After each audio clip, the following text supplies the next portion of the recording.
Hey guys, and welcome back to this channel. In this video, I'm going to be showing you how you can sort of edit your character on Roblox. You're just going to go and press your username up here. And then you are just going to go down and find collections and go to inventory.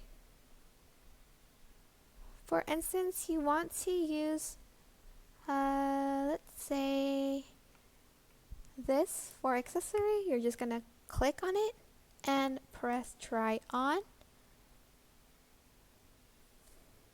and this is what it'll look like on your character, and you can also take that off by pressing take off.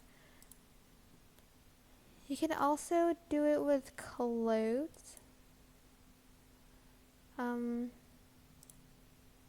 Yeah, but I'm not gonna do that because this is my little brother's account and I don't want to change too much.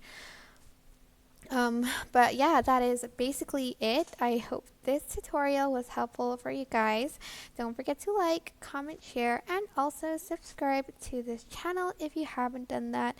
If you have any questions, just leave it in the comments. Just leave it in the comment section down below and I will try my best to answer them all. Thank you so much for watching. Bye!